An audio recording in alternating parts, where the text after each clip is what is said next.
The witches. Now that we have discussed about magicians that do bad magic, let us be a part of this storytelling session. The narrator's Norwegian grandmother tells the narrator, who is an 8-year-old boy, a tale that revolves around Norwegian witches in black forests and icy mountains.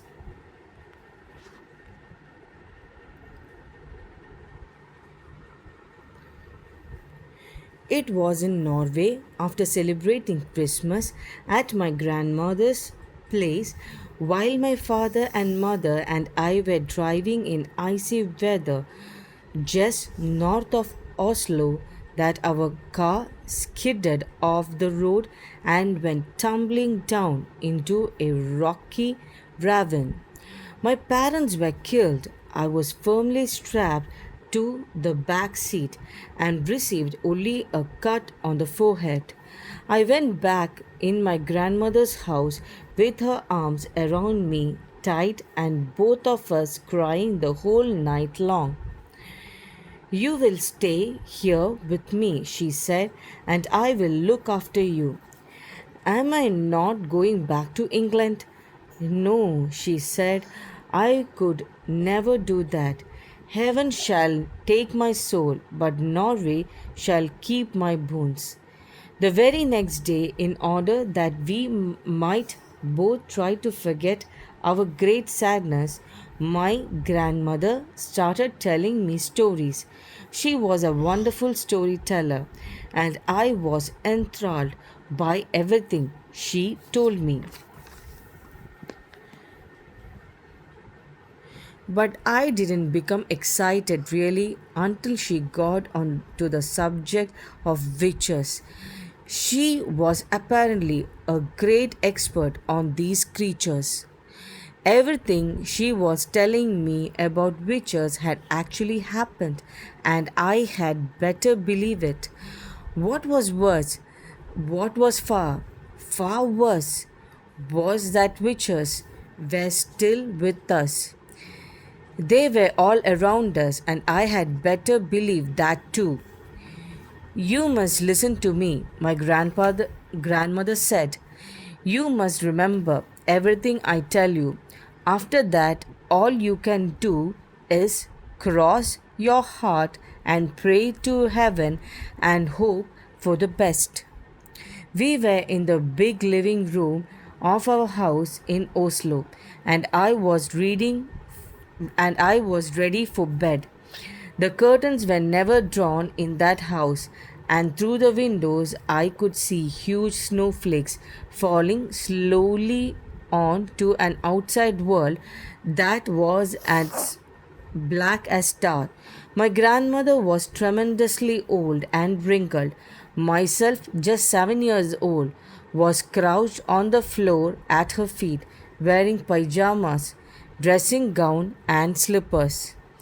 "Listen," she said, "I have known no less than 5 children who have simply vanished off the face of this earth, never to be seen again. The witches took them." "I still think you are just trying to frighten me," I said. "I am trying to make sure you don't go the same way," she said. "I love you and I want you to stay with me." "Tell me about the children who disappeared," I said. "The first child I knew who disappeared," she said, "was called Ranglid Hansen. Ranglid was about 8 at the time, and she was playing with her little sister on the lawn. Their mother, who was baking bread in the kitchen, came outside for a breath of air. "Where's Ranglid?" she asked. "She went away with a tall lady," the little sister said. "What tall lady?" the mother said. Next page. "The tall lady in white gloves," the little sister said. She took Rangled by the hand and led her away. "No one," my grandmother said, "ever saw Rangled again." What happened to the other four children? I asked. The second one was very peculiar. My grandmother said there was a family called the Christiansen. They had an old oil painting in the living room, which they were very proud of. The painting showed some ducks in the yard outside a farmhouse. There were no people in the painting, just a flock of ducks on a grassy farmyard, and the farmhouse in the background. Well, one day their daughter Solveig came home eating an apple. She said a nice lady had given it to her on the street. The next morning, little Solveig was not in her bed. Then, all of a sudden, her father shouted, "There she is! That's Solveig feeding the ducks." He was pointing the oil painting, and sure enough, Solveig was in it. She was standing in the farmyard in the act of throwing bread to the ducks out of a basket. The father rushed up to the painting and touched her, but that didn't help. She was simply a part of the painting, just a picture painted on the canvas. That's two you have told me about, I said. What happened to the third one? The third one was little Birgit Svensson. My grandmother said one day she started growing feathers all over her body. Within a month, she had turned into a large white chicken.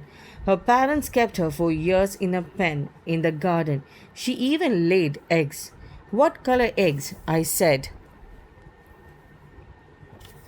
Next page. Next Brown page. ones, my grandmother said. What happens to the fourth child? What happened to the fourth child? I asked. The fourth was a boy called Harold. My grandmother said. One morning his skin went all grayish yellow. Then it became hard and crackly, like the shell of a nut. By evening the boy had turned to stone. Stone, I said. You mean real stone? Granite, she said. Go on, grandmamma, I said. You told me there were 5 altogether. What happened to the last one? What about number 5, grandmamma? Number 5, she said, was rather an interesting case. A 9-year-old boy called Leaf was summer holidaying with his family on the Jord, and the whole family was picking and swimming off some rocks on one of those little islands. Young Leaf, young Leaf dived into the water, and his father, who was watching him, noticed that he stayed under for an unusually long time. When he came to the surface at last, he wasn't Leaf anymore. He was a porpoise. But wasn't there a most tremendous fuss when this happened? I asked. Not much, my grandmother said. You must remember that here in Norway we are used to the sort of thing. There are witches everywhere. There's probably one living in our street this very moment. It's time you went to bed. A witch wouldn't come in through my window in the night, would she? I asked, quacking a little. No, my grandmother said, a witch will never do silly things like climbing up drain pipes or breaking into people's house. You will be quite safe in your bed. Come along, I will tuck you in. Hello.